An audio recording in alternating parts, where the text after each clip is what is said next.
Shalom, mes chers étudiants. Et nous disons merci à l'Éternel qui nous a fait grâce afin que nous nous retrouvons devant vous. Et nous sommes venus vous donner un cours intitulé « La personne Église ». Je vous invite à être prompt à écouter. Prenez vos notes et suivez-le bien. La personne Église. Alors le but de ces cours est de faire connaître l'étudiant la vraie identité de l'Église. Ça, c'est le but. Que tu arrives, toi étudiant, serviteur, servant de Dieu, de connaître la vraie identité de l'Église. Et son objectif est ce qu'à la fin de ce cours, que chaque étudiant, serviteur, servant de Dieu, est à la mesure de comprendre et de réfuter toute confusion sur la personne qui est l'Église. Comprenez, tout le monde parle souvent de l'Église, Église est telle, Église évangélique. C'est que je vais vous dire, l'Église est déjà évangélique. L'Église prophétique, l'Église est déjà prophétique. Vous comprenez? Donc, à partir de ce cours, vous allez comprendre et réfuter toute confusion. Nous avons beaucoup de confusion. Pour comprendre qui est vraiment l'Église, qu'est-ce qu'est l'Église, comme beaucoup souvent posent des questions. Voilà l'introduction de notre cours. Nous voulons à ce que tous nous arrivons à savoir et d'agir en fonction de ce qu'est l'Église. Qu'est-ce qu'est l'Église? L'Église, vous pouvez noter, l'Église n'est surtout pas une organisation religieuse structurée ou non, ainsi grande soit-elle. L'Église, je reprends, l'Église n'est surtout pas une organisation religieuse structurée ou non, aussi grande soit-elle. Et c'est ça l'Église, ce n'est pas ça l'Église. Il n'est ni une communauté, même la plus grande, la plus sanctifiée de quelque dénomination que ce soit. Nous entendons souvent d'autres communautés disent, nous sommes l'Église, c'est ici l'Église. Si tu veux aller au ciel, venez entrer chez nous. Partout il n'y a pas l'Église, c'est seulement ici qui est l'Église. Quelqu'un m'a posé la question pour nous dire, pasteur, on nous a appris, on nous a enseigné que si tu veux aller au ciel, au paradis, venez chez nous. C'est là la porte. Dans d'autres endroits, ce n'est pas l'Église. Et c'est ça l'Église, c'est une communauté. L'Église. L'Église c'est quoi? L'Église n'est pas une mère, comme affirment certains. Nous sommes la mère Église. Si vous attendez, ce n'est pas l'Église, nous sommes la mère. Je me souviens de la communauté là où je venais. Quand quelqu'un quitte, c'est qu'elle est allée dans l'idolâtrie. C'est là où nous étions, c'est là où c'était la mère de l'Église. Il y a même des combats par-ci par-là, des gens qui parlent. Nous sommes la mère de l'Église. Et c'est ça l'Église. Oh, l'Église n'est pas une communauté. Comme certains disent, une mère. Ni une association philanthropique. L'Église, ce n'est pas une association philanthropique. Là où il y a l'amour des êtres humains, là où on se manifeste d'une bonne filiation. Et c'est ça l'Église. L'Église n'est pas une association philanthropique. Puisque nous voulons connaître la vraie identité de l'Église. L'Église n'est un ensemble de dogmes ou de doctrines quelconques. L'Église. Ce n'est pas un ensemble de dogmes. Là où il y a des règles, des rites à respecter, selon la Bible, ou des doctrines bibliques. Ce n'est pas l'Église. L'Église n'est pas un ensemble de doctrines philosophiques, ou évangéliques. Qu'est-ce que l'Église? L'Église n'est pas une association de bonnes intentions et de bonnes actions de la plus noble moralité. Quand on entend parler de l'Église, l'Église n'est pas une association de bonnes intentions. Vous savez, la Bible nous envoie à faire de bonnes œuvres. à aimer le prochain comme nous-mêmes, à pratiquer la parole. L'Église n'est pas une association de bonnes œuvres et de bonnes actions de la plus noble moralité. Je connais une communauté chrétienne. Cette communauté est issue par de bonnes œuvres. Nous sommes à l'école.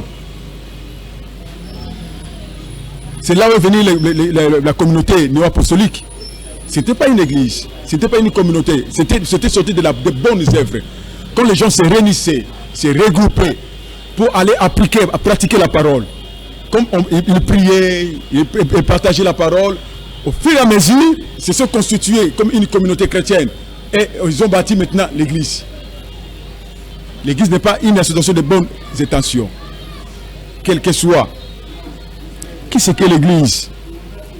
L'église n'est pas un concept ici de cerveau de plus grandes personnalités du monde terrestre. Je reprends. L'église n'est pas un concept issu du cerveau de grandes personnalités de ce monde terrestre. Parce que les gens pensent, quand on parle de l'église, c'est un mot qui est sorti d'un savant. L'église. Ce n'est pas une idée d'un homme. Ce n'est pas un concept du cerveau d'un homme. L'église. Pour ce que les gens pensent, beaucoup de gens, comme certains disent, notre église, là où il y a des professeurs, je parle des professeurs et sciences, qui ont reçu le diplôme de la science pour enseigner à l'université. Là où c'est réuni, c'est ça l'église. L'église n'est pas un concept ici du cerveau d'un homme. Qu'est-ce que l'église? L'église n'est pas le produit d'une tradition ancestrale ou des activités de quelque religion que ce soit. L'église. Je reprends. L'église n'est pas le produit d'une tradition ancestrale ou des activités de quelque religion que ce soit. Ça ne vient pas d'une tradition quelconque. Là où nous sortons tous. Nous nous réunissons, on dit, nous créons l'église. C'est que nous voulons apprendre la vraie identité de l'église. Ce n'est pas de la tradition ancestrale. Oh, comme les certains disent, prenez par exemple le judaïsme. L'église n'est pas de judaïsme. L'église. Ce n'est même pas des activités d'une religion quelconque. On dit, ça c'est l'église. Pour que nous pratiquons ça, c'est l'église. Ce n'est pas ça l'église. Alors, quelle est vraiment l'église? Pour que les gens pensent de l'église, on entend souvent les gens qui sortent d'une grande église, d'une grande communauté. Je dirais que nous sommes l'église parce que nous sommes aimés, parce que nous sommes connus mondialement. Nous sommes l'église. Dans d'autres églises, ce n'est pas l'église, c'est nous qui sommes l'église. Ce n'est pas ça l'église. Et nous voulons maintenant connaître la vraie identité de l'église. Là, nous entamons maintenant dans notre chapitre premier, qui est l'identité de l'église. Je sais qu'aujourd'hui, quand vous allez sortir, chers étudiants, tous nous serons à la tête. L'église, ce n'est pas ce que nous pensons. Ce n'est pas chaque fois ce que nous disons. Nous aimons souvent dire, quand le but d'une chose n'est pas compris, son habit est inévitable.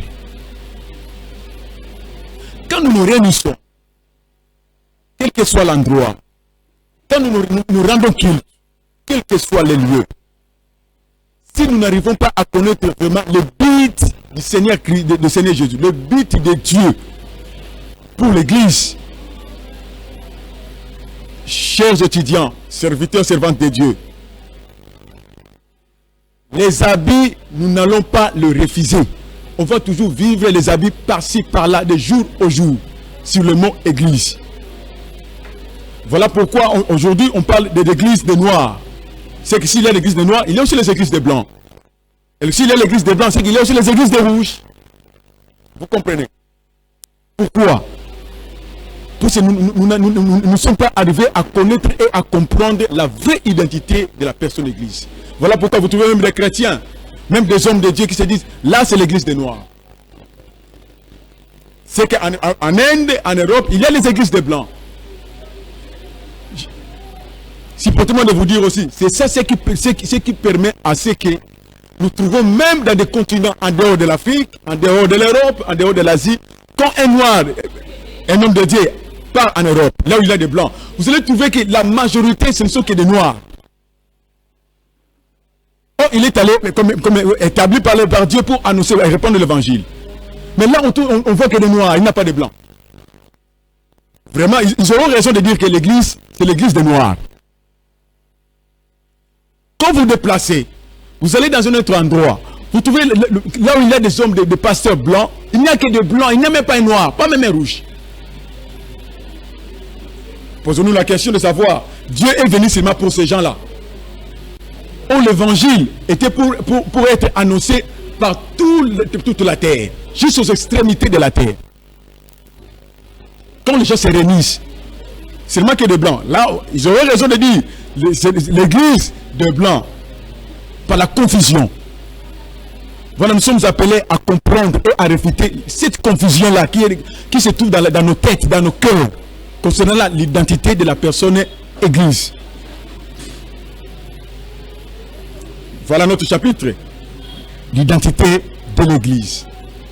Pour connaître l'identité de l'église, dans ce chapitre premier, nous devons poser la question comme beaucoup de nous posent la question. Qu'est-ce que l'église? La question même nous montre vraiment que nous ne sommes pas arrivés à la compréhension exacte de l'identité de l'église. Quand on dit qu'est-ce que l'église, normalement c'est que c'est une chose. Vous comprenez? C'est une chose. Ce n'est pas une personne. C'est une chose. Qu'est-ce que l'église? Donc c'est que quand les enfants de Dieu se réunissent, ils se réunissent à une chose. Quand on dit même, on prêche même, nous sommes les membres. Vous savez bien aimé, nous prêchons, nous parlons de ce que la parole dit, mais nous n'arrivons pas à bien comprendre que nous sommes le corps, les membres du corps.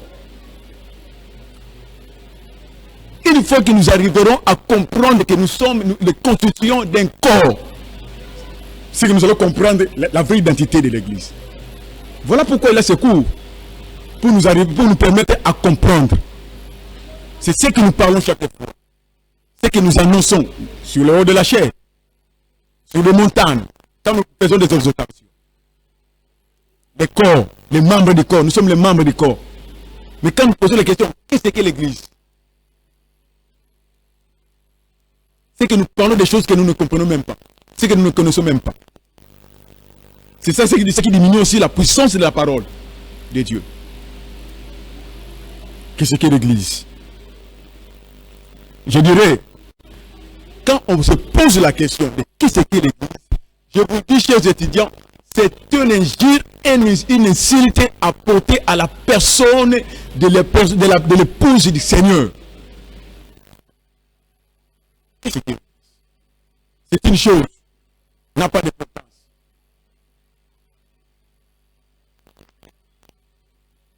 Mais le cours va nous donner un bon moyen de poser la question. Qui est l'église? C'est ça le premier point de ce chapitre, de l'identité. Qui est l'église? Pose-toi la question. Qui est maintenant l'église? Au lieu de poser qu'est-ce que l'église, qui est l'église? Nous voulons prendre la personne de l'église. Qui est l'église? Notez. L'église est une personne spirituelle. Cela veut dire un être divin. L'église, c'est une personne spirituelle. Permettons-nous de lire un texte qui va nous aider à comprendre, puisque nous parlons de ce qui est le texte sacré. Les Saintes Écritures nous disent, Ephésiens chapitre 5, nous commençons le verset 23 et nous allons continuer. Écoutez ce que la Bible dit, nous lisons au nom de Jésus-Christ. Car le mari est le chef de la femme, comme Christ est le chef de l'église. Je reprends. comme le mari est le chef de la femme,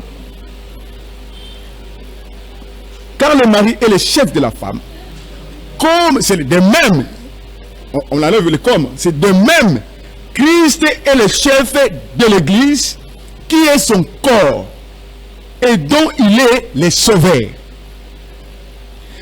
24. Or, de même que l'Église est soumise à Christ, écoutez, de même que l'Église est soumise à Christ, c'est que l'Église, c'est l'épouse, c'est une personne. De même que l'Église est soumise à Christ, cela veut dire, de même aussi, ça c'est une parenthèse, de même aussi, les femmes aussi doivent l'être à leur mari en toutes choses. Est-ce que vous comprenez? Quand on appelle aux femmes d'être soumises à leur mari, pourquoi? Parce que l'Église, qui est l'épouse du Seigneur, est soumise à Christ qui est son mari. Comme l'Église est soumise à son mari qui est le Christ, les femmes aussi, charnelles, doivent l'être à leur mari, en toutes choses, comme l'Église l'est. 25. Voilà pourquoi il dit, Marie, aimez vos femmes, comme Christ a aimé l'Église, et s'est livré lui-même pour elle. 26. Afin de la sanctifier par la parole, après l'avoir purifiée par le baptême d'eau, afin de faire paraître devant lui cette Église glorieuse, sans tache, ni ride, ni rien de semblable, mais sainte et irrépréhensible. 28. C'est ainsi que les maris doivent aimer leurs femmes comme leur propre corps. C'est ainsi que les maris doivent aimer leurs femmes comme leur propre corps. Celui qui aime sa femme s'aime lui-même. Vous comprenez? 29. Car jamais personne n'a haï sa propre chair, mais il la nourrit et en prend soin comme Christ l'a fait, le fait pour l'Église. Christ prend soin de l'Église. 30. Parce que nous sommes membres de son corps. Vous comprenez? 31. C'est pourquoi l'homme quittera son père et sa mère et s'attachera à sa femme, et les deux deviendront une seule chair. 32. Ce mystère est grand. Je dis cela par rapport à Christ et à l'Église. Ça, c'est la parole du Seigneur, les Saintes Écritures. Ce mystère est grand. L'apôtre dit, et moi je le dis aussi, comme l'apôtre. Je le dis par rapport à Christ et à l'Église. Ce mystère. Vous comprenez? L'Église n'est pas une chose. L'Église, c'est une personne spirituelle. Qui est l'Église? L'Église est l'épouse du Fils de Dieu. Nous lisons ici, nous venons de lire dans l'Écriture. Et son identité est celle de son céleste époux. Son corps à lui. Elle est l'épouse du Fils de Dieu. Son identité, c'est que l'identité de l'Église est celle de son céleste époux qui est Christ. Son identité. C'est que l'Église doit être puissante. L'Église doit être vivante. L'Église est une personne. L'Église vit. Puisque Christ, quand on parle de l'enlèvement, c'est que le Seigneur viendra prendre son épouse. Vous comprenez? Viendra prendre son épouse. Voilà la mission que l'apôtre avait reçue. Pour que cette personne doit être présentée ni tache, ni ride, ni des choses semblables.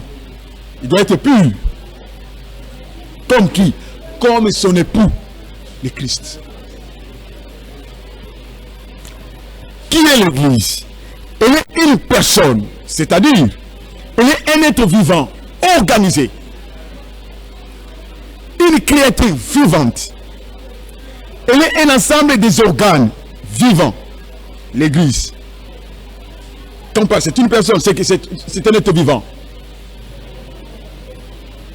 Elle est composée d'un ensemble des organes vivants. Voilà, la Bible dit, c'est un corps. Elle doit vivre. Elle marche. Elle respire. Elle a un mode de vie. Elle a un style de vie. Elle a un comportement. Vous comprenez? L'Église. Elle a aussi une conscience qui l'a fait vivre sur la terre. Vous comprenez? Nous devons comprendre ce que l'apôtre Paul nous parle. Il nous fait découvrir que l'Église est un corps et une entité. Quand on parle d'un corps, nous venons de le dire ici, c'est une personne vivante composée avec des organes vivants. Et quand elle nous présente comme une entité, c'est un être qui vit de soi-même par une dimension extraterrestre impossible à être admirée à l'œil nu. Quand quelqu'un dit, si vous voulez aller au ciel, venez chez nous, d'autres là, ce n'est pas l'église. Tout ce que celui qui va se réunir en dehors de notre communauté ira à l'enfer. Je ne sais pas si on peut le qualifier.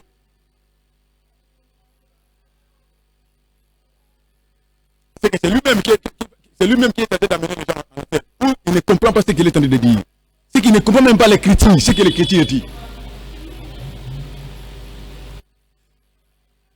L'église a une dimension de vie. C'est une entité qui a une dimension qui ne peut pas observer à l'œil nu comme ça. C'est un corps qu'on ne peut pas observer à l'œil nu comme ça. C'est que tout celui qui croit, ou toute personne qui connaît Christ, il fait membre. La Bible nous dit, il fait membre. De chacun a une partie qu'il occupe dans le corps. Peut-être il est un ongle, peut-être il est un cheveu, parce qu'il a beaucoup de cheveux, peut-être il est un cheveu. Mais dans le corps, c'est dans cette personne qui est une entité. L'église. Qui est l'église? Alors, l'église vient du mot grec ecclésia ou ecclésia. Comme souvent on parle dans notre langue nationale de la RDC, ecclésia. Là on parle vraiment, ça devient du grec, qui est dérivé du mot ekaleo. Ecclésia, c'est E-K-K-L-E-S-I-A. Ecclésia. Qui est dérivé du mot ekaleo. C'est E-K-K-Léo. Ekaleo. Le E avec ek. Le Eka, c'est hors de. Et le kaléo, c'est appelé. C'est appelé hors de. Cela vient du mot église du grec. Même quand Christ l'a parlé sur ce mot pour la première fois, dans Matthieu 16, à commencer du verset 13, quand il a posé la question aux disciples, qui suis-je? Qu'est-ce que le peuple parle de moi? Ils ont parlé, tu es Élie, l'un des prophètes qui est venu, et Pierre a dit que tu es le Christ. C'est alors que le Christ lui dit, ce n'est pas toi qui l'as parlé, c'est mon Père qui t'a donné, qui t'a inspiré pour que tu parles. Et il dit, si toi, Pierre, je bâtirai mon église. Là où les portes des morts, de ces jours de la mort, ne prévaudront rien contre toi. Et Kaléo, appelé or. De même que le Seigneur parlait, l'Éternel parlait à Moïse pour lui dire, va à Pharaon, dis-lui qu'il laisse mon peuple d'aller hors pour me servir. Appelez hors. Dieu a appelé Israël hors pour le servir. Vous comprenez, chers étudiants? Et aujourd'hui, voilà pourquoi nous nous le mettons à cet instant. Ici, nous allons continuer prochainement. Je vous invite seulement à ne pas rater et de prendre bien note et de comprendre ce qu'on est en train de dire sur la personne de l'Église. Que Dieu vous bénisse.